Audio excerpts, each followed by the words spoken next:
Imam Hakim didokumentasikan dalam kitab Mukhtarul Ahadits oleh Sayyid Al-Hasimi. Qala Rasulullah sallallahu alaihi wasallam, ittaqullah, bertakwalah kalian kepada Allah. Dengan cara apa? Agar tidak menjadi takwa itu.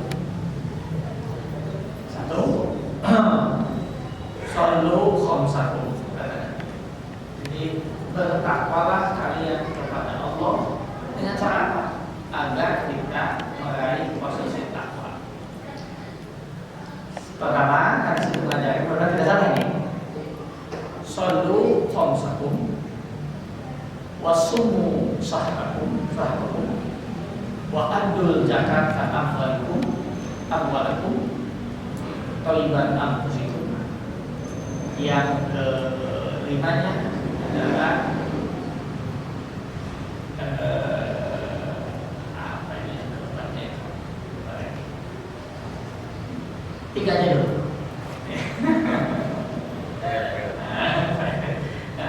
Ini udah masuk ke sini. Oh, kitabnya tinggal kayak balik dari makin dalam dari pasaran. Bertakwalah kamu kepada Allah. Kenapa mesti takwa? Satu, takwa itu adalah posisi yang terhormat di hadapan Allah. Rujukannya Al-Quran, ya, Al-Hujurat surah ke-49 ayat ke-13. A'udzubillahi minasyaitonirrajim. Bismillahirrahmanirrahim. Ya ayyuhan nas, wahai manusia, inna khalaqnakum, sesungguhnya kami, kata Allah, khalaqnakum, telah menjadikan kalian, min dzakarin wa unsa, dari jenis laki-laki dan jenis perempuan. Wa ja'alnakum, dan kami telah menjadikan kalian su'uban, berbangsa-bangsa, wa qabaila, bersuku-suku, lita'arufu, agar kalian saling memahami, menyadari, banyak mengambil pelajaran setelah kalian ta'aruf ini. Inna akramakum indallahi atqakum, sesungguhnya kemuliaan kalian di sisi Allah adalah orang yang takwa. Innallaha alimun khabir, sesungguhnya Allah Maha mengetahui dan Maha mengupdate data ketakwaan kita setiap saat.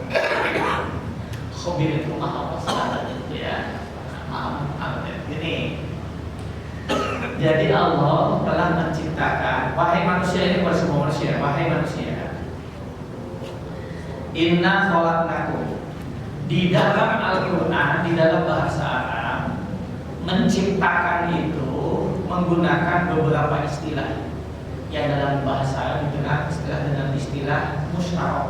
Sama satu lagi apa? Lawan musyarak kan? Oh, jadi pokok itu lah, jadi pokok ini. Jadi ada satu kata banyak makna, ada banyak kata satu makna, ya. Ada kholako, artinya terjemah Indonesia menciptakan. Ada juga ja'alna, menjadikan, juga itu sama artinya, menjadikan, menciptakan. Takoro juga artinya menciptakan, tapi beda muatan teologisnya. Jadi begini, kalau Allah menggunakan dalam Al-Quran kalimat kholako, menciptakan, menjadikan, nah, penciptaannya tidak bisa diintervensi, itu kholako, ya. Jadi ketika Allah mengatakan ya ayyuhan nas inna khalaqnakum, kami sesungguhnya kami telah menjadikan, telah menciptakan kalian, min dzakari wal unsa, laki-laki dan perempuan, itu hak prerogatif Allah, nggak bisa protes, ya, nggak bisa diintervensi.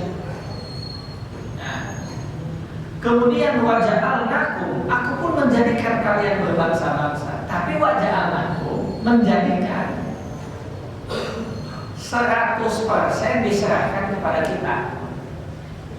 Mau jadi bangsa Indonesia mana, mau pindah kebangsaan juga terserah. Soal pilihan.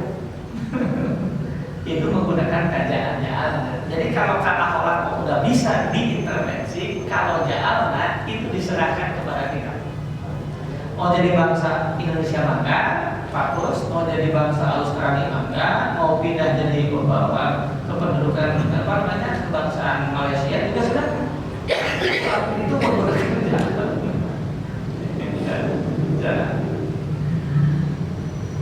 Tapi ingat, jenis kelaminmu laki-laki, jenis kelaminmu perempuan, suku bangsamu Amerika, Eropa, Asia atau apapun, itu bukan alat kemuliaan. Bukan. Jadi yang membuat kamu mulia bukan karena kamu laki-laki, bukan. Yang membuat kamu mulia bukan karena kamu perempuan, bukan. Kamu menjadi mulia bukan karena kamu bangsa Amerika, bangsa Eropa, bangsa Asia, bukan. Yang membuat kalian mulia adalah ketakwaan kalian. Apapun bangsanya, apapun sukunya. Komandan awam dan suku lebih saya bisa. Jadi itu semua adalah sunnatullah. Jadi laki-laki, jadi perempuan, jadi bangsa A, jadi bangsa B, itu sudah sunnatullah. Tapi itu bukan menjadi alat mulia. Yang membuat kita mulia bukan gendernya, tapi ketakwaan kita. Oleh karena itu, kalau menggunakan hadis tadi, ittaqullah, bertakwalah kalian kepada Allah, supaya kalian menjadi mulia. Di ayat yang lain di Al-Imran, Allah memberitahukan kepada kita. Ayatnya lupa lagi, tapi itu kita apa-apanya bunyinya. Wasari'u ila magfiratin min rabbikum wa jannatin arduha as-samawati wal ardu iddas lil muttaqin. Bertakwalah kalian agar kalian semua mendapatkan tiket surga. Karena surga disediakan iddas lil muttaqin, dikhususkan bagi orang-orang yang bertakwa. Apapun bangsanya, apapun gendernya, apapun warna kulitnya, asal kalian takwa, kalian mendapatkan surga.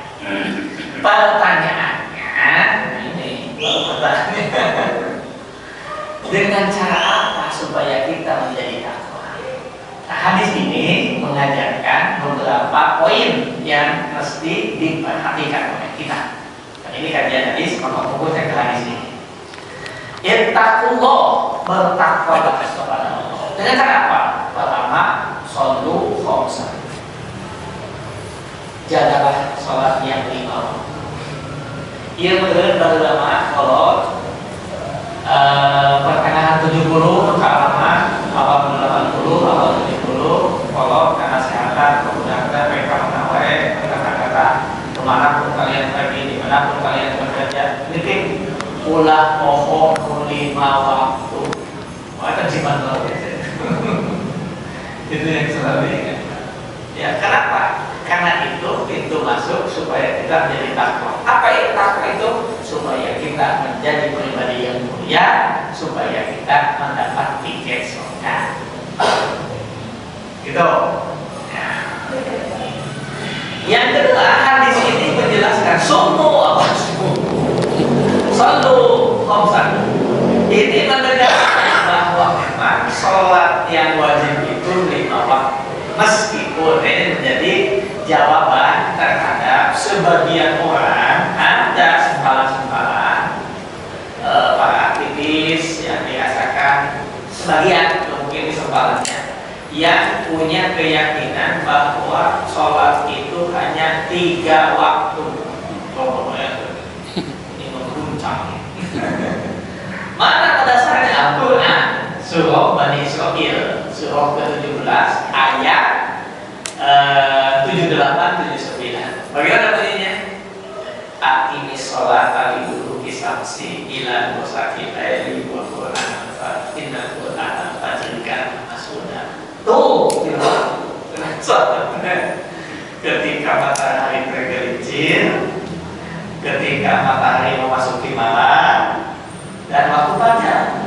Jadi saya tidak waktu salatnya. Nah, ayat Quran nih, itu sangat Qurani dan keduni sih kita bilang bahasa. Jadi kalau yang ngotor sholat terceksa di mana sih hadis Nabi bahwa mana Quran? Ada. Dia temukan hubungan di waktu. Nah ini mudah-mudahan jamaah Cipaganti mah udah kebawa saya dengan banget gitu ya. Udah kebawa kotoran tubuh. Emang begitu pakai tergelincir matahari, itulah waktu sholat zuhur dan asar. Gitu. Ketika berdosa kilail memasuki waktu malam, itulah waktunya waktu maghrib dan isya. Setelah itu waktu fajar itulah subuh. Nah maka paket jamaah itu begitu, zuhur sama asar, maghrib sama isya. Bulan dari Allah kau masih soalnya kan hari nggak jamaah asar di maghrib. Nah kau masih kan? Nah MK untuk menunjukkan paketnya begitu kalau berjamaah zuhur, asar, maghrib, isya. Ini Pak ya, pilih. Nanti ada anak-anak muda kita, anak cucu kita yang punya punya bukul jihad, menjadi aktivis, senang dengan harakoh, pengajian, kemudian datang ke rumah sholatnya cukup lagi di waktu. Ini harus ditandakan karena Rasul sebagai pelaksana syariat mencontohkan, mengamalkan sholatnya. Itu namanya hadis fiqhiyah. Ya, Rasul melaksanakan sholatnya 5 waktu. Jadi itu fiqhiyah, realisasinya oleh Rasul. Karena Rasul sebagai pelaksana syariat. Jadi bahasa kayaknya kalau nyanyi orang Rasul. Bahwa Rasul yang diberikan otoritatif, punya otoritas untuk melaksanakan syariat dan mencontohkannya. Begitu. Bising normatif, Qur'ani betul, itu sangat Qur'ani. Dan ini itulah pentingnya kita memahami Al-Quran juga memahami hadis, karena hadis adalah tafsir praktis terhadap Al-Quran. Itu yang mesti diberikan pemahaman. Sallu khamsatu. Yang pertama, sholat kalian. Jagalah sholat kalian yang di bawah. Kalau ini terjaga, nanti di akhir hadisnya harus turun al-jannah. Maka kalian akan mendapatkan paket menjadi ahli sholat. Ini yang pertama. Ya. Apa sholat itu? Namanya sholat itu, sholat adalah definisi ini. Definisi itu menggunakan pendekatan al-ittifaq, kesepakatan istilah. Nah, al-ittifaq. Apa sholat itu? Sholat itu adalah aqwalu wa af'alu muftatahu bitakbir wa muftatahu bi-taslim. Sholat adalah beberapa ucapan dan beberapa pekerjaan yang dimulai dengan takbir dan diakhiri dengan salam. Eta salam. Ya. Oleh karena itu, yang harus diperhatikan sallu khamsatu itu bukan hanya ritualnya semata, tapi harus fungsinya, fungsionalisasinya. Fungsi apa fungsinya? Salah satunya adalah inna sholata tanha anil fahsya'i wal munkar. Maka sallu khamsatu, pelihara, jagalah sholat 5 waktumu. Buktinya apa? Kalau kita sudah sholat, kita mampu memproteksi diri kita dari perbuatan fahsya dan munkar. Apa fahsya itu? Fahsya dorang anak sosoran kanan itu fahsya. kalau munkar dosa yang dilakukan secara kolektif. Maka dari kata munkar ini muncul bahasa politiknya namanya makar. Mim kato makar. Gitu Pak. Kalau makar itu bukan dikerjakan sendiri Pak, itu sistemnya gitu. Itu jaringan. Makanya kita ini sholat ini jagalah sholat 5 waktu agar kalian mampu memproteksi dirimu berbuat maksiat secara personal, juga berbuat maksiat secara kolektif. Karena ya korupsi itu perbuatan dosa yang dilakukan secara kolektif. Nggak mungkin korupsi sendirian. Lalu seorang memang lampung. Jadi kalau lampung balik elit. Jadi itu kolektif. Itu makan dalam bidang keuangan. Kali begitu. Jadi munkar itu perbuatan dosa maksiat yang dilakukan secara kolektif. Dan itu jangan menyamakan, jangan samakan. Kalau berulang sama saja. Kalau sendirian berulang-ulang, etama sako.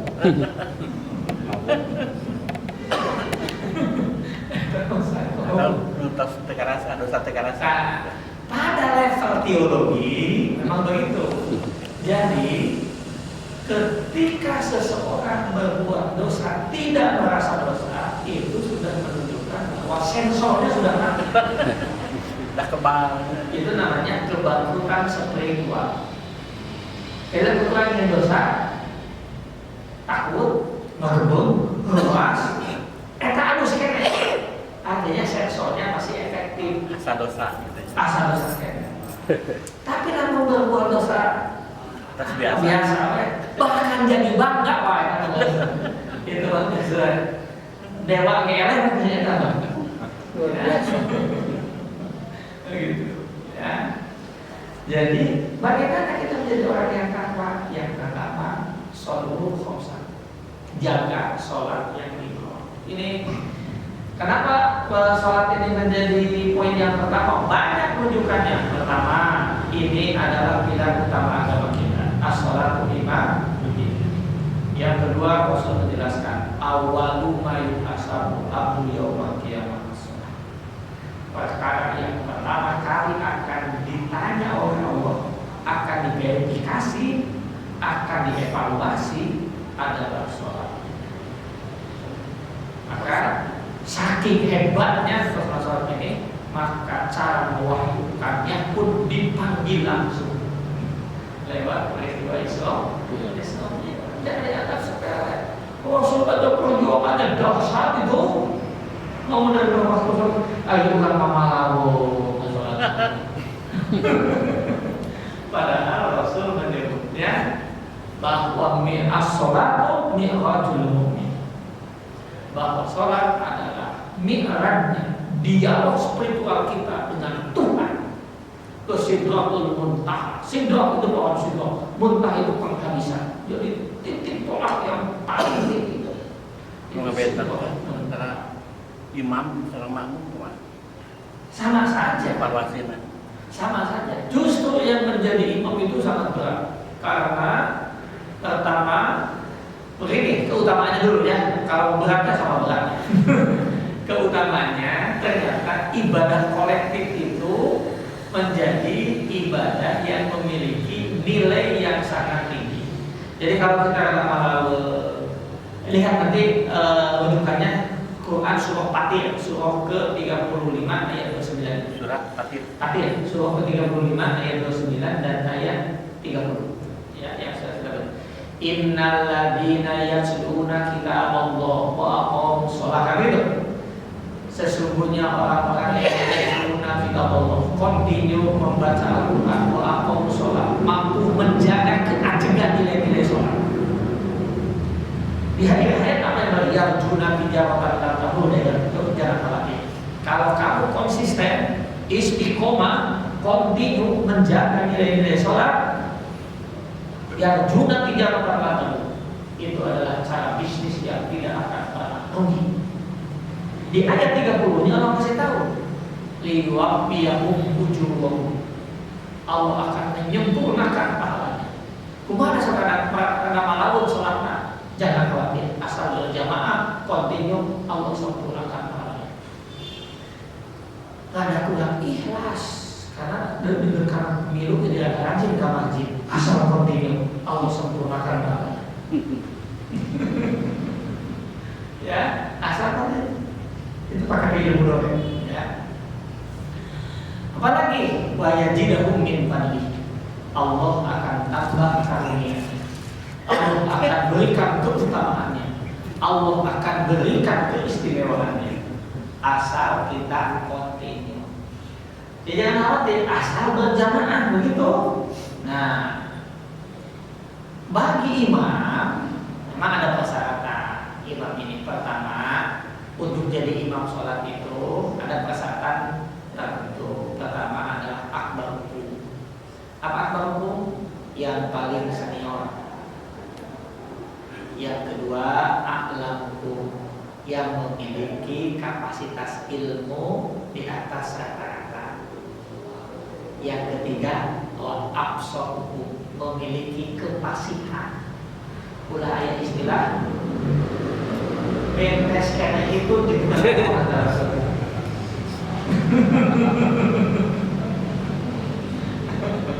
Jangan sampai ada istilah apa istilah itu. Ya, ngomong saya tahu bentes karena itu, ketika ngomong itu namanya absor. Punya kepasihan yang dalam kepemimpinan memiliki kemampuan komunikasi politik yang baik dengan semua orang. Karena kepemimpinan adalah merangkul semua golongan. Gitu. Nah, dalam itu kepasihan dalam membaca Al-Quran. Maka saya verbalnya ya, kolbun verbalnya.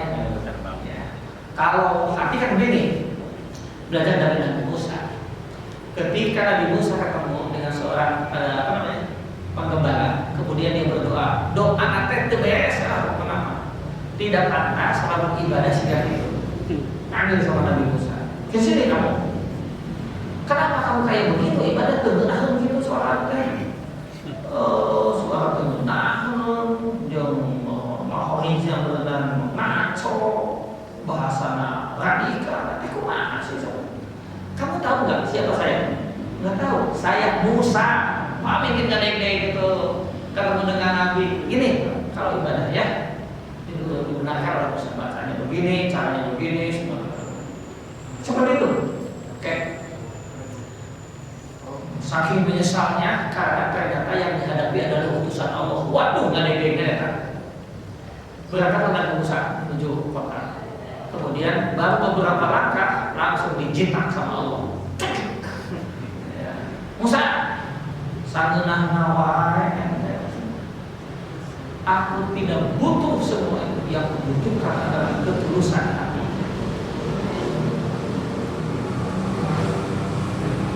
Nah, jadi jangan terlalu khawatir. Ya, yang utama, yang khawatir itu, yang suaranya bagus, bahasanya bagus, jadikan dia paham dan supaya tidak mengganggu jamaah emosi. Ya. Kalau kita mau ke sholat, kemudian menemukan imam yang kurang bagus, jangan khawatir. Barangkali ada softwarenya, dia lebih tulus ketimbang. Jangan diponis asal wali imam sholat imam itu benar. Kan kita sering begitu kan, normatifnya begitu kan. Ya, jadi asa lamunnya sama asa gigi mau dipakai lagi ada di sholat munfarid kan kita mengklaim gitu. Saya belajar dari Nabi Musa. Allah menerima Nabi Musa, jangan mengatakan aku tidak putus kamu memisahkan hambaku yang rindu kepadaku, cinta kepadaku. Aku tidak butuh kata-kata indah, kata-kata bagus yang aku butuh pada ketulusan. Boleh jadi dari sisi ketulusan kita kalah sama mereka. Tapi normal harus ada bacaan yang bagus, ahli bagus, suaranya bagus, itu dahulukan. Dan kalau ada seperti itu, maka saya sudah mengklaim khusus imam asar dan zuhur saya.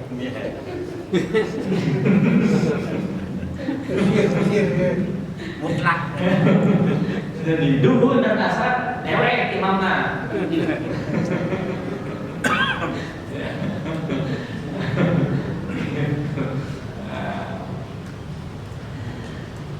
Oleh karena itu, kembali lagi, wa yajidakum min fadli. Allah akan tambahkan kemuliaan. Innahu ghafurun syakur. Continue kesungguhan innahu ghafur. Kalau ada kesalahan, ada kelalaian, ada kekurangan kasih, Allah ampuni. Itu janji Allah. Allah ampuni. Coba berjanji seperti itu. Ya.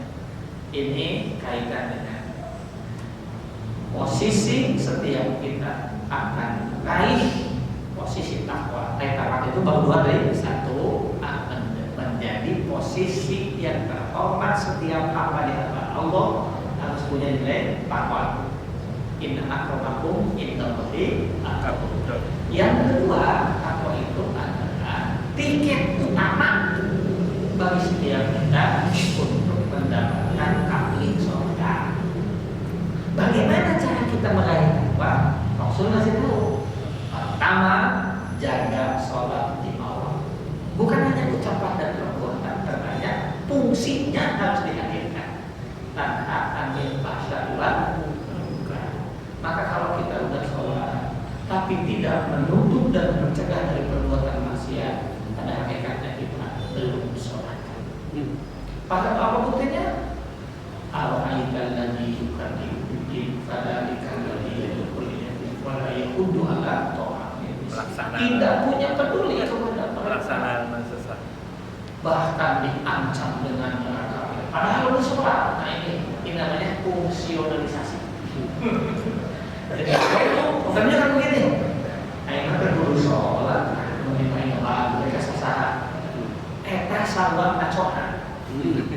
Ya.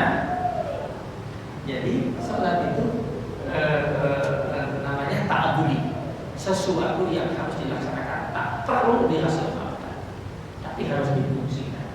Fungsinya sudah ada, tapi ternyata itulah yang banyak beredar di media sosial tentang seseorang yang punya kecerdasan tapi tidak terangkat menjadi mahasiswa, tidak akan mendapat gelar apa.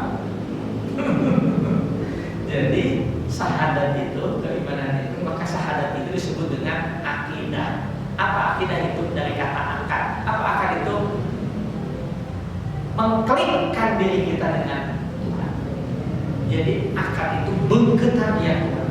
Jadi kita meskipun bengketan kita kuat, tapi kita tidak beramal, masih punya harapan.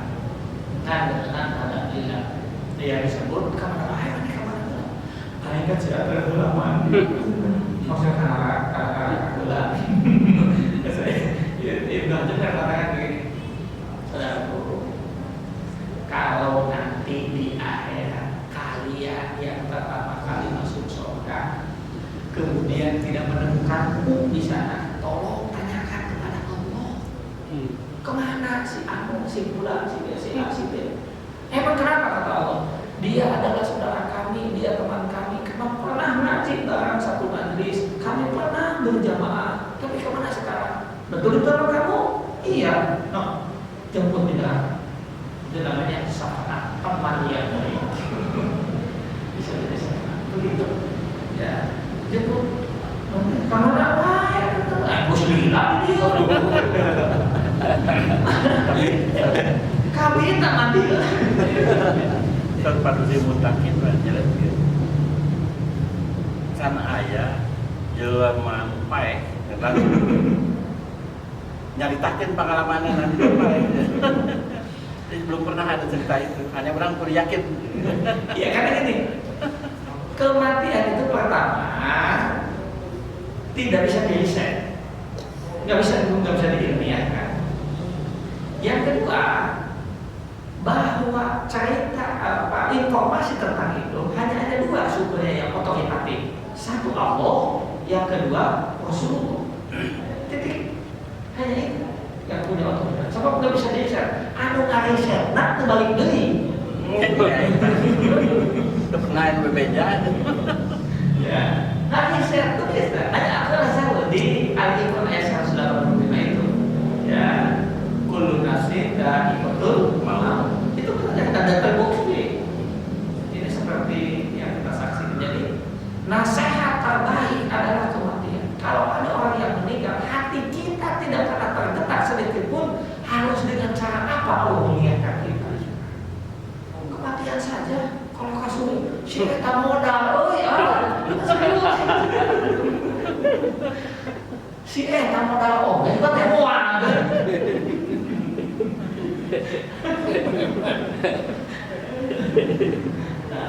Nanti teng-teng Bawa selek mantul mah. Jadi yang menyangkut itu, yang hal-hal yang gaib itu, pantas kalau Allah menyebutkan bahwa salah satu keimanan itu adalah percaya kepada yang gaib. Ya, kepada yang gaib. Gaib itu di dunia, di akhirat itu nggak ada gaib sebenarnya. Ini saja dulu ya.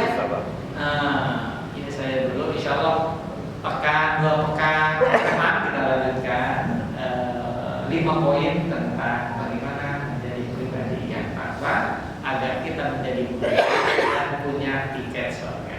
Insya Allah. Subhanakallahumma wa bihamdika asyhadu an la ilaha illa anta astaghfiruka wa atubu ilaik.